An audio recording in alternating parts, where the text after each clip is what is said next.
Ok, parte de lo que estábamos diciendo al inicio, antes de que ustedes empezaran a estudiar, es los evangelios que se conocen como los evangelios sinópticos, Mateo, Marcos y Lucas, se conocen así porque tienen una misma óptica, se parecen mucho. Los tres toman partes prestadas los unos de los otros, según la teoría más, tal vez más aceptada por la mayoría de estudiosos. Marcos es el primero.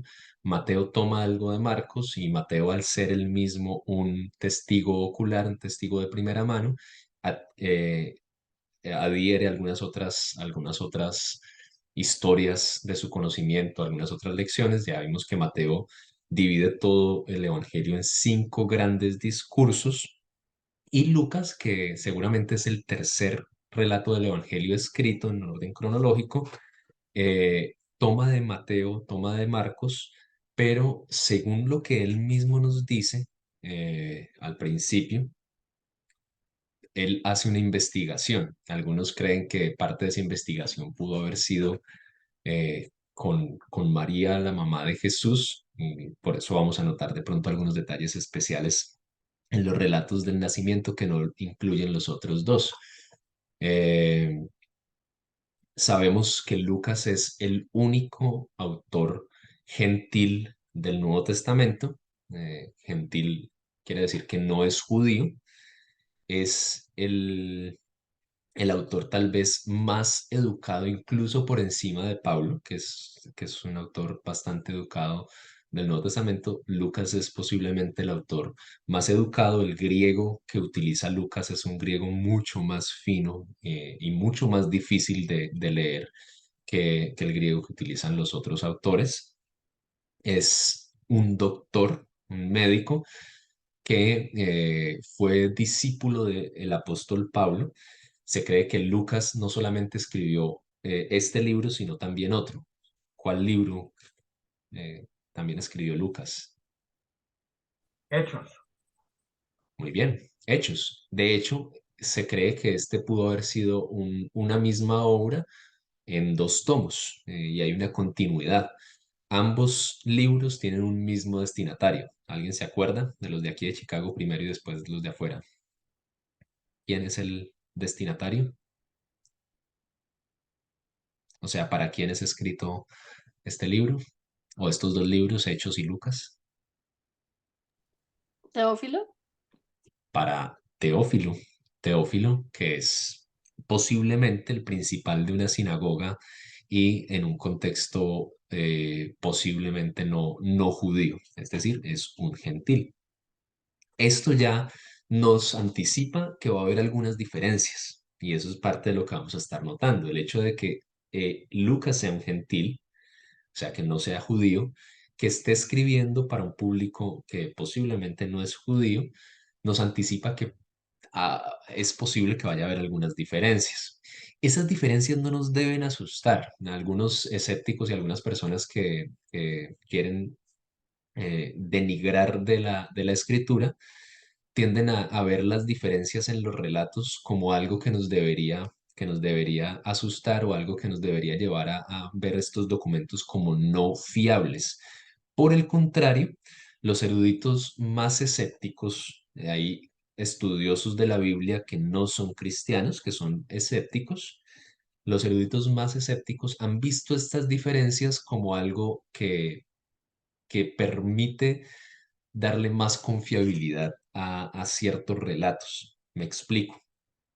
Y yo no sé si ustedes han visto estos complots que hacen algunos grupos políticos, o algún grupo sobre todo pasa entre los políticos. Todos están comprometidos con una misma mentira, y parte de lo que tienen que hacer es concordar en su relato de una manera casi que mecánica y exacta. El texto antiguo, que es la Biblia, es texto antiguo, no tiene esas características, y si tuviera esas características donde se concuerda de una manera exacta en todo, habría la sospecha de que haya habido ediciones posteriores que hayan tratado de uniformar los relatos.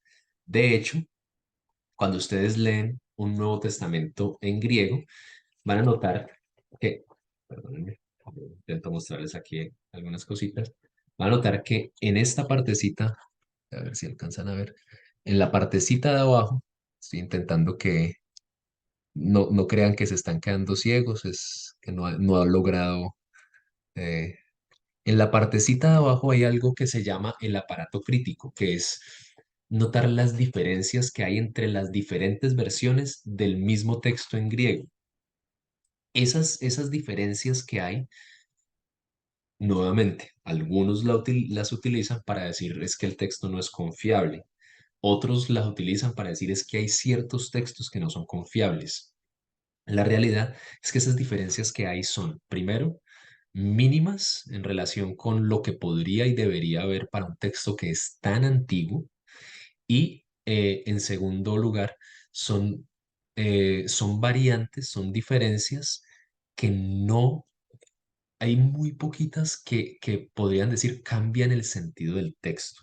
Son variantes, variantes que son o gramaticales o de algún asunto ortográfico y en realidad no es que cambien mucho el sentido del texto. Todo esto lo estoy diciendo porque lo que vamos a hacer a continuación es notar diferencias que hay entre el relato de Mateo y el relato de Lucas. Y al notar esas diferencias, no vamos a decir, uy, pero entonces, ¿a cuál de los dos le creemos? Yo creo que ambos tienen gran parte de veracidad, ambos están viendo la misma historia desde diferentes ópticas y la precisión histórica de lo que ambos están narrando, no podemos criticarla desde un punto de vista moderno. Es decir, nosotros con nuestros parámetros de historicidad actuales no podemos llegar a leer el texto y tratar de imponerle eso porque, recuerden, la Biblia es, completen ustedes la frase, Texto antiguo. muy bien, la Biblia es texto antiguo. Y en ese sentido, la Biblia no está en su momento, en el momento en el que se escribe originalmente, no está pensada para los lectores modernos, para nosotros, está pensada para el mundo antiguo. Y en el mundo antiguo es natural que pasen cosas que no son naturales que pasen en el mundo actual. Entonces, dicho esto, vamos a empezar a ver las diferencias. Y vamos a empezar al revés. Vamos a empezar por los que tienen la resurrección de adelante, sí, adelante para atrás. Entonces, ¿cuál de las dos parejas quiere empezar?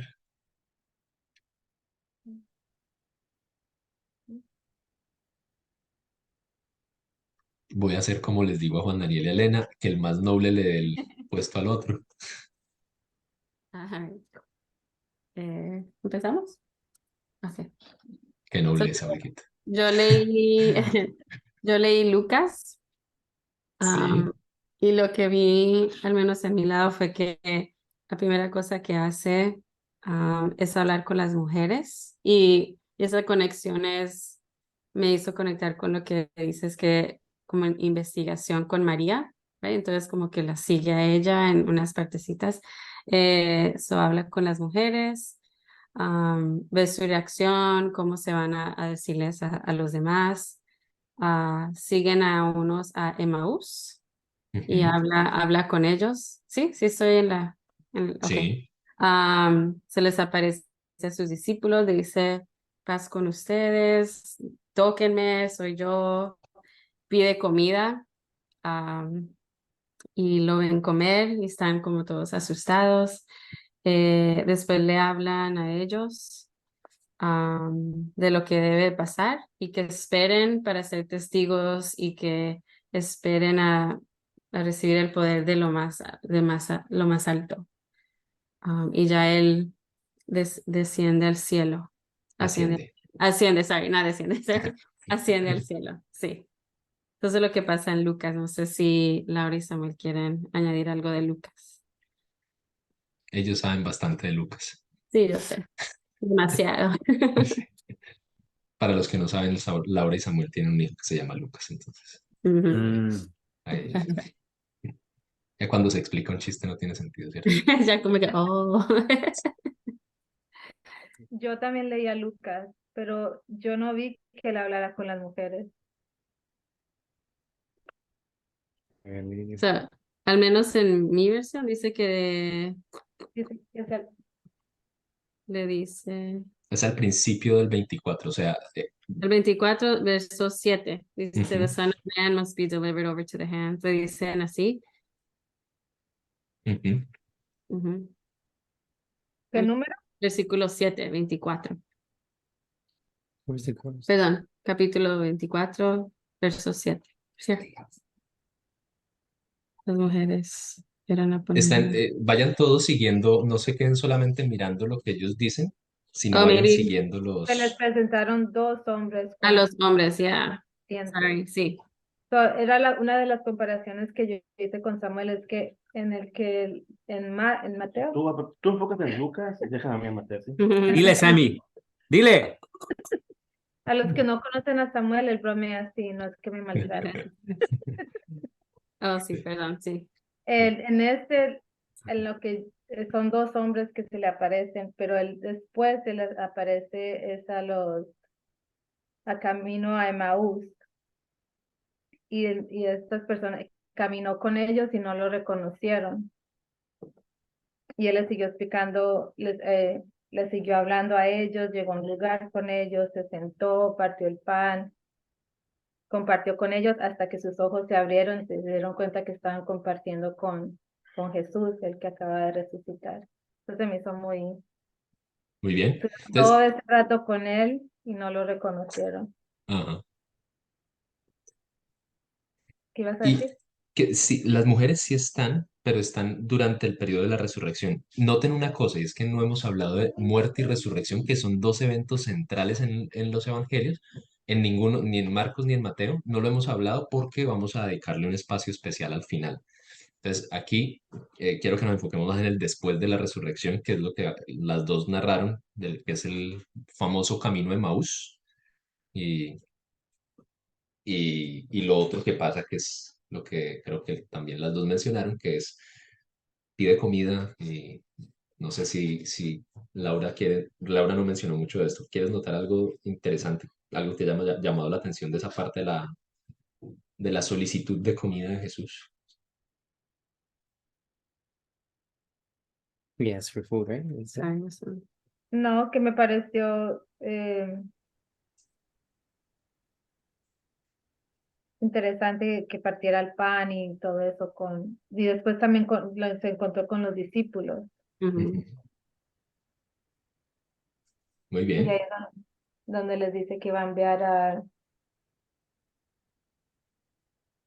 O el Espíritu Santo, al ¿eh? Que Espíritu puede. Santo, ¿no? Que va a estar con ellos. Ujú. Ok, Y ahora de ahí, miremos. Perdón, Laura. y de ahí este Olguis ascendió, Descendió para arriba. Ascendió para De para arriba. arriba. subió para arriba. Ahora, ¿esto lo encontramos en Mateo? No, Ok, ¿qué No, encontramos en Mateo? no. Vas a Fred. Go, you're it. ok. Tú primero. Pues lo que se vio en Mateo es que cuando María Magdalena y la otra María, dice, fueron a los discípulos a avisarles que no estaba Jesús en la tumba. am, Jesús se le aparece a ellas y les saluda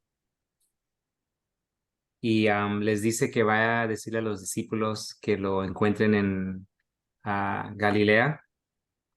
Entonces, cuando van con los discípulos llegan a Galilea, a la montaña, Jesús se les aparece, pero aún ahí algunos dudan.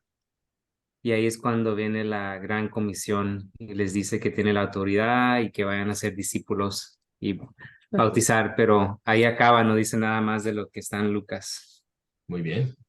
Sam, ¿tienes algo para añadir? No, eso, o sea, primero nada más dice María Magdalena y la otra María, o sea, no especifica si es la mamá o nada más dice la otra María. Y él se les aparece a ellas. En el camino se les aparece y ya les da la instrucción. Y dice, pues, dile a los discípulos que que nos vamos a ver en Galilea. Ujú. Y ahí es donde ya les da la instrucción que decía Alfredo de la gran comisión.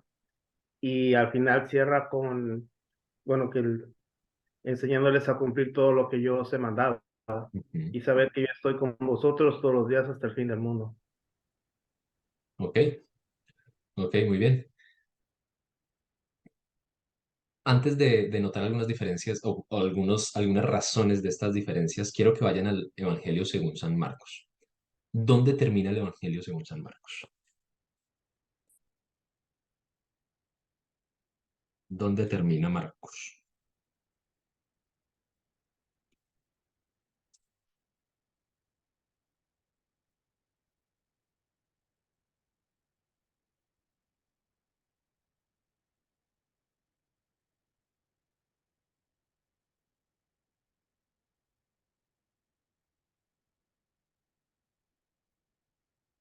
Alguien que tenga la versión Reina Valera del 60, que me diga dónde termina Marcos.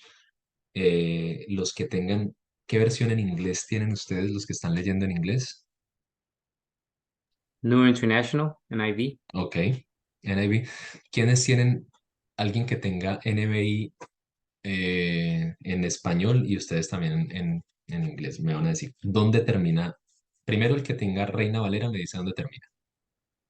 Reina Valera del 60 Sí, en el cielo. termina en el cielo. No, güey, ¿quieres que lo lea? Con la ascensión. Con la Ok, ascensión. eh, listo. ¿Qué versículo? El 19 Ok, y 20. Y el Señor después que les habló fue recibido arriba en el cielo y se sentó a la diestra de Dios. Y ellos saliendo predicaron en todas partes, ayudándoles el Señor y confirmando la palabra con las señales que la seguían. muy Amén. bien. Amén. Versión NBI en español y en inglés. Yo lo tengo en español, es también con la ascensión y con la gran comisión, ¿no? Que vayan y sean, el que crea y sea bautizado será salvo. Y después de hablar con ellos, el Señor Jesús fue llevado al cielo y se sentó a la derecha de Dios. Y los discípulos salieron y predicaron por todas partes. El Señor les ayudaba en la obra y confirmaba su palabra con las señales que le acompañaban. ¿Alguien que tenga la NBI notó algo raro del cómo termina? Con las señales que la acompañaban. Ok. El Señor De, los ayudaba, ¿eh? Ahora con las señales. de casualidad en la NBI o en alguna de las versiones un poquito más modernas, no sé qué otras versiones puedan tener por ahí, en el versículo, antes del versículo 9 tienen una raya que separe lo que Sí, está. en la nueva traducción viviente dice final largo de Marcos. ¿Y hay Tiene, alguna nota explicativa? dice,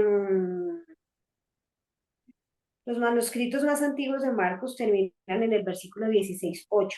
Otros manuscritos tardíos incluyen uno o ambos de los finales que aparecen a continuación. Muy bien.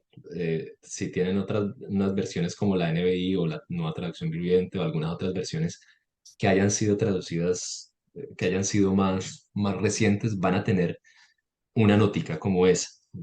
Por lo general la tienen. ¿Qué pasa? Lo más seguro es que el texto original de Marcos, según lo que atestiguan los manuscritos más antiguos, haya terminado en el versículo 8. ¿Cómo termina?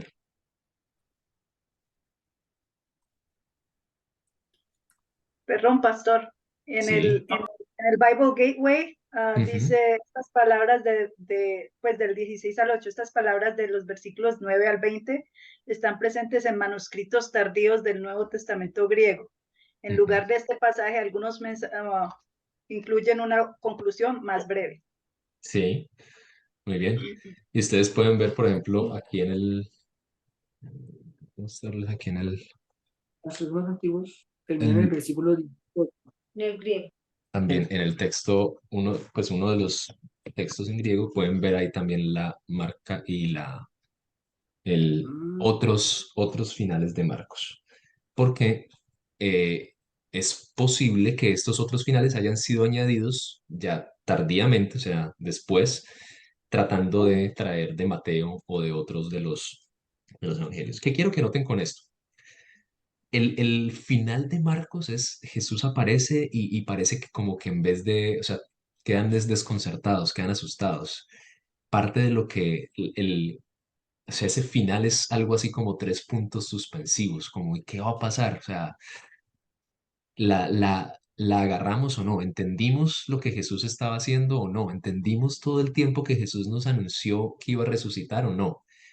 Pero queda así. Y ese es un final, según algunos estudiosos, muy, muy normal en las culturas orientales. De hecho, todavía yo no soy amante de las series, de los shows coreanos o más orientales, no me atraen mucho, pero quienes lo ven saben que la forma de narrar historias de los orientales es muy distinta a la nuestra, y una de esas cosas es que dejan el final como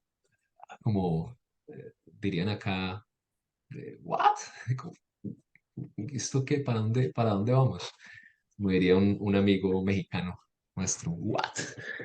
Eh, eso es algo natural, pero noten lo siguiente, si seguimos la visión cronológica de los tres evangelios sinópticos, Marcos nos deja un final de una resurrección, después de la resurrección bastante cortos, como que quedamos como, ¿y qué pasó ahora? Mateo cuenta la historia y narra un poquito más, y una de las historias que narra que ninguno de los dos mencionó es algo que ocurre con los judíos. ¿Se acuerdan, Samuel o Alfredo, que fueron los que leyeron Mateo? Sí, pues ahí empiezan a inventar una historia de cómo cubrir lo que pasó para no verse mal o haberse quedado, o sea, que no se vieran mal los soldados. Entonces, ah, marca mucho, dice que hasta este momento es la historia que los judíos creen. Que, es muy descriptivo en esa parte. Muy bien, entonces parte de las preguntas que seguramente en la iglesia primitiva, o sea, en la primera iglesia, está surgiendo es, ¿y qué pasó después? Cuéntenos un poquito más de la historia, o sea, quedamos aquí, pero ¿qué hicieron los judíos? Mateo, que tiene un énfasis bastante judío, tiene un énfasis más para los judíos, narra esta historia y después la gran comisión, pero aunque es un después de la resurrección más o menos ampliado con respecto a Marcos, si miramos con respecto a Lucas, es pequeño. Lucas amplía todavía más el qué pasó después de la resurrección. Si ustedes ven, eh, no sé cuántos, no he contado los versículos, pero sí es mucho más extenso el relato de Lucas del qué pasó después. Y noten una cosa especial, lo que quería que de pronto, cuando Laura y Olga estaban mirando, eh, cuando Jesús pide la comida, ¿qué es lo que pasa con los discípulos? ¿Qué es lo que ellos están pensando? ¿Por qué están, cómo están? ¿Están contentos o están cómo? Estamos en Lucas 24. Lucas 24:37 en adelante. ¿Cómo se sienten los discípulos?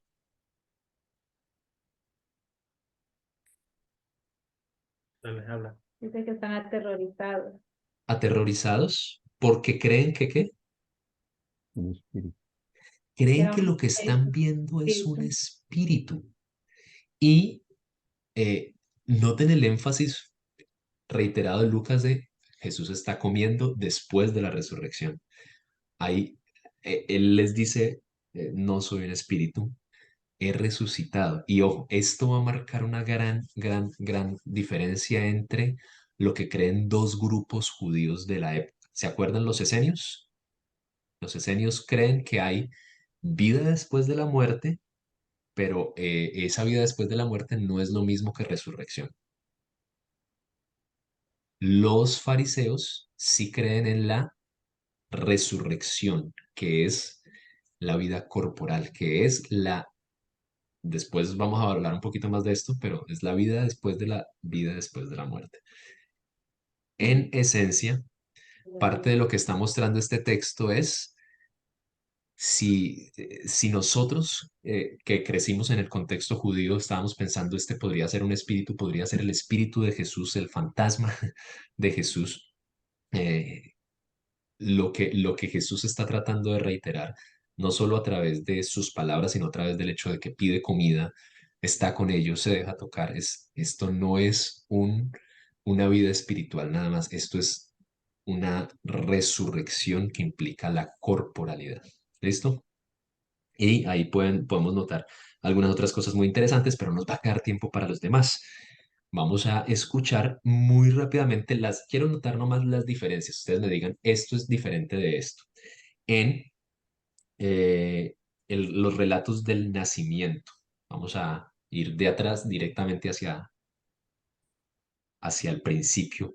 Los relatos del nacimiento. ¿Qué hay de diferente entre Mateo y Lucas, perdón? No, lo primero. A la hermana Esther, bien pueda.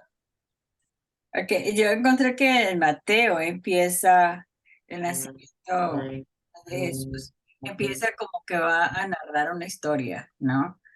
Empieza diciendo, el nacimiento de Jesús fue así, ¿no? Y empieza a narrar, como narrando una historia. Luego, muy rápido, habla de María, que se iba a casar con un hombre llamado José. Estaba embarazada por el Espíritu Santo.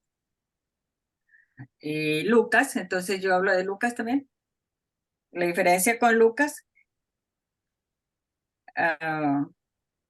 es más como anunciando vino un ángel a una joven y le dijo, ¿no? Le dijo que iba a estar embarazada, de ella iba a nacer un niño que se llamaría Jesús.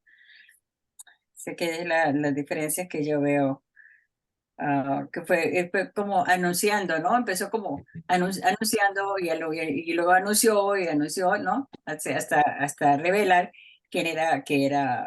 se llamaba María y que estaría embarazada y que daría a luz un hijo que llamaría Jesús. Ok, muy bien, hermano Alfonsito, ¿usted tiene algo más? Tengo tres temas como más puntuales, no Ujú. soy tan extenso como Lucas. Y una de las diferencias que encuentro especialmente es el protagonista. Mientras que en Mateo el protagonista se centra en los acontecimientos relacionados con José, en Lucas es la protagonista. La protagonista es María.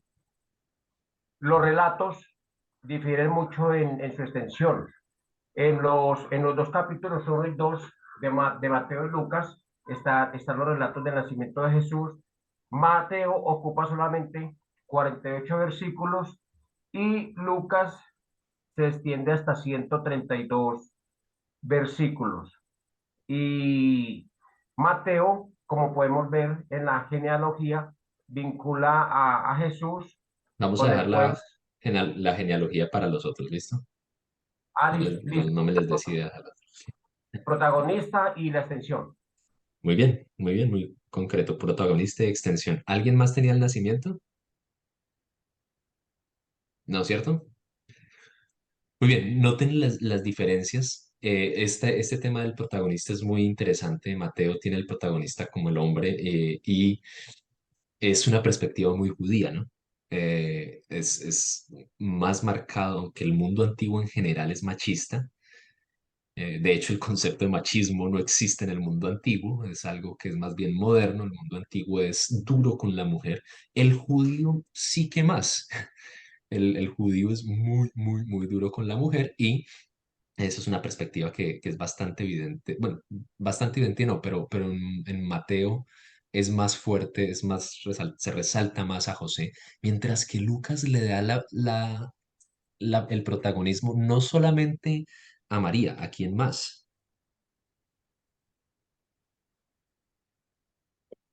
Pueden ir Ahí, mirando ahí todos los que están con las Biblias abiertas, responder todos.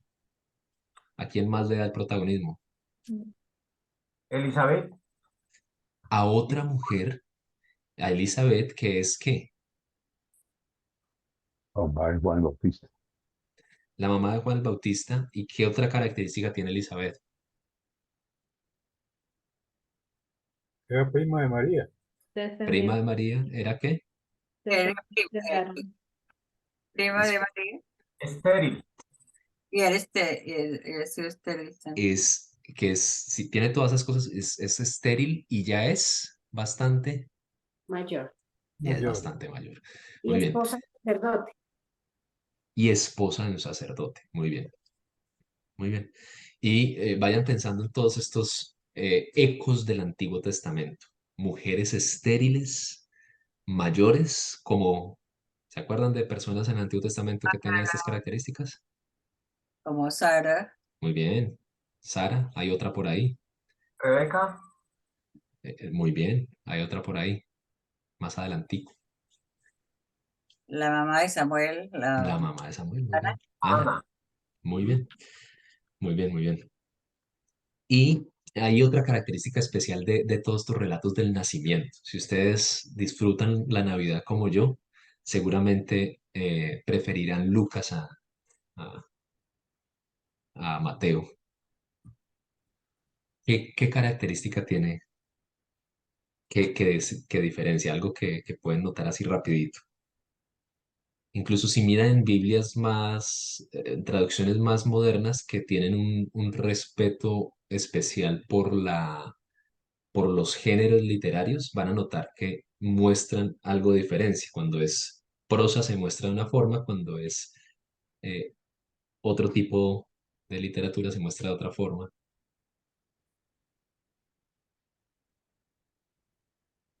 Ustedes pueden simplemente mirando así, sin leer ni siquiera, notar que hay algo. De ¿Cómo? canción, música, canción. Muy, muy bien. Ustedes notan ahí, solamente en mirar el texto así, que hay un texto que es tipo poema, música. Es una narración llena de alegría y llena de canción. ¿Quiénes cantan las canciones? Los cantantes, pastor. Una respuesta muy inteligente, gracias. Alguien que pueda ayudar a complementar esa Los profundidad. ángeles. María, Antes de Los Ángeles, la primera que canta es María, María. María Castillo de María. ¿Quién más canta Pastores. antes de pues los acá pastores? profecía. ¿Cómo? Zacarías. Ah, pero Zacarías, sí. Es una profecía poética. poética, sí. Muy bien. Y se me perdieron los otros. Ya habían dicho Los Ángeles. ¿Quién más canta?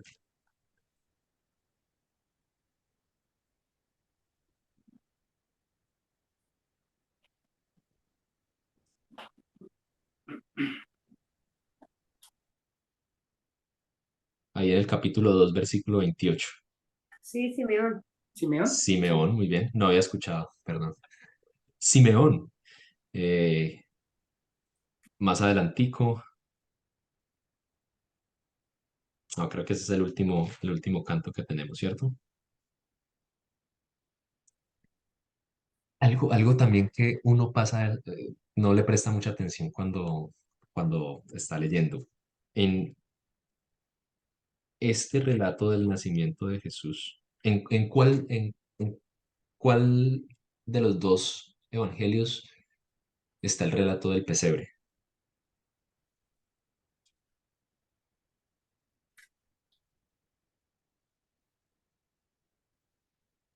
Es que Mateo es muy breve en su relato. Sí, Mateo es mucho más breve, muy bien. Inmediatamente salta a los magos. Sí, muy bien.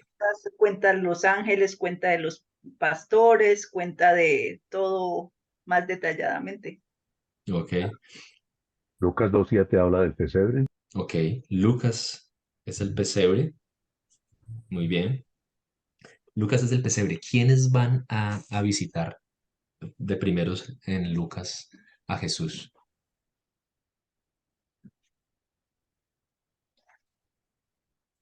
Los pastores. Los pastores, muy bien. Tengan en mente estas cositas que estamos mencionando. Cuando Jesús es presentado en el templo, que esto es otro relato que no está en Mateo, ¿qué presentan? ¿Qué llevan ellos? Mateo capítulo 2 versículo 24.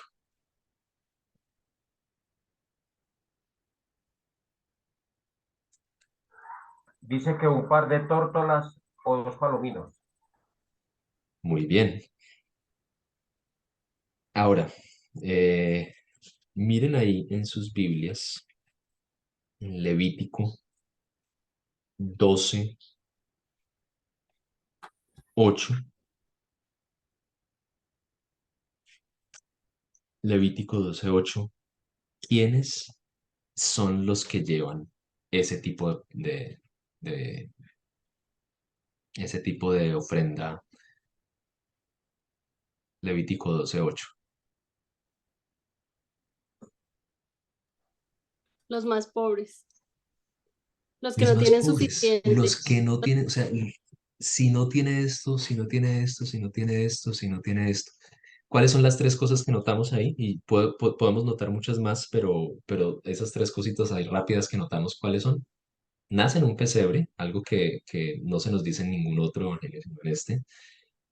Los primeros que van a visitarlo son pastores, lo que presentan son pichones, son tórtolas. ¿Qué les dice eso? ¿Qué está tratando de mostrar Lucas? ¿Se acuerdan quiénes eran los pastores? Cuando vimos como los estratos sociales del mundo del primer siglo. Los pastores, ¿quiénes son? De los más ricos, más poderosos. Ujú.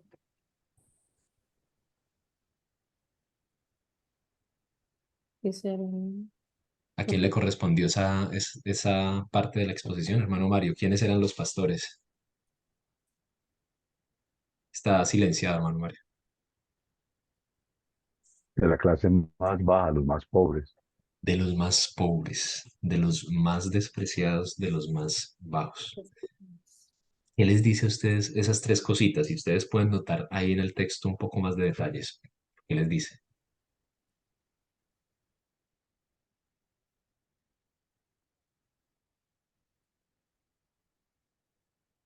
Se les cayó el internet a todos. Quizás hay un pasaje donde nos dice que Jesús, siendo rico, se hizo pobre, y aquí nos muestra ese grado, pues, a donde llegó Jesús, y también como en los actos de humildad. Noten el énfasis tan fuerte desde el nacimiento de Jesús que Lucas está haciendo, el énfasis de mostrar a Jesús como alguien que está identificado con la clase más baja, que está presentándose, vienen unos ángeles a invitar a los pastores. Y Lucas deja por fuera el relato de los Reyes Magos. Mateo ha enfatizado en la realeza de Jesús, ha enfatizado en Jesús como un rey que viene a ser celebrado por personas importantes del Oriente, que está siendo perseguido por el rey de Judá. Lucas va a enfocarse, y esto va a marcar muchísimo todo el relato de Lucas, va a enfocarse en un Jesús que está con y aunque, o sea, esto es de todos los evangelios, pero Lucas va a enfocarse aún más en un Jesús que está con las mujeres, en un Jesús que está con los extranjeros, en un Jesús que está con los despreciados, con los pobres, en alguien que siendo rey se despojó. Y miren, piénsenlo de esta manera. El misterio de la encarnación, el misterio de un Dios que se despoja de todo para venir a estar entre nosotros, se ha convertido a veces en una cuestión muy teórica, muy de la mente, muy ay, sí, Dios se despojó y ya, pero piénsenlo de esta manera. ¿Quiénes de ustedes estarían dispuestos a abandonar? Y pensemos, bueno, sobre todo los que estamos aquí en Chicago, pero cada uno puede pensar en este ejemplo según su contexto. ¿Quiénes de ustedes estarían dispuestos a abandonar la comodidad que tienen ahorita, la calefacción que seguramente ya empieza a funcionar, las cómodas almohadas, cobijas, ropa, alimentación, sueldo que llega mes a mes, quincena a quincena, para decir, voy a dejar todo esto y a meterme en una carpa con una de estas personas que está llegando y a decir, voy a darle todo lo que tengo y a vivir como un pobre para identificarme con ellos, entenderlos, caminar con ellos, untarme de lo que ellos están untados, comer lo que ellos están comiendo?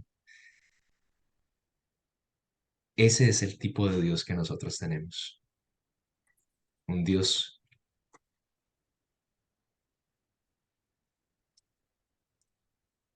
que teniéndolo todo, siendo mucho más poderoso, rico, influyente que cualquier persona que nosotros hayamos visto, teniendo el poder suficiente para ganarse nuestro amor por la fuerza, decidió venir a nacer en un pesebre de una manera absurda, de una manera no humilde, de una manera... El pesebre hoy en Navidad a nosotros nos huele rico, nos parece bonito, es tierno. Pero el relato de Lucas no es así, el relato es crudo. Ese es el tipo de Dios que nosotros tenemos y ese es el Cristo que nos presenta Lucas. Un Dios encarnado, un Dios que vino a estar en medio de los más pobres de la sociedad, que vino a ser recibido por los excluidos, por los que menos importancia tienen. ¿Qué tal si oramos adorando a Dios y pensándonos como los pobres que hemos venido a ser alcanzados, pero también como esos que son empoderados para hacer lo mismo que Él hizo? Señor, tú eres infinitamente grande, tú eres imposible de contener en ideas, en, en expresiones, en una filosofía, en una doctrina. Tú eres, Señor, sencillamente más de lo que nosotros podemos imaginar. Cuando creemos que ya hemos entendido quién eres, Señor, te sales de nuestra capacidad de comprensión. Y si, si alguna vez hubiéramos podido nosotros devolver el tiempo para ir hasta este pesebre, Señor, tal vez ignoraríamos que toda la grandeza que excede la grandeza del planeta está allí contenida en un tierno bebé que está en medio de animales con suciedad, padeciendo frío, carencias. Señor, qué grande es tu amor, Señor. Enséñanos a amarte más en la medida en la que te conocemos. Enséñanos, Señor, a enamorarnos más de ti, Señor. Amén. Amén.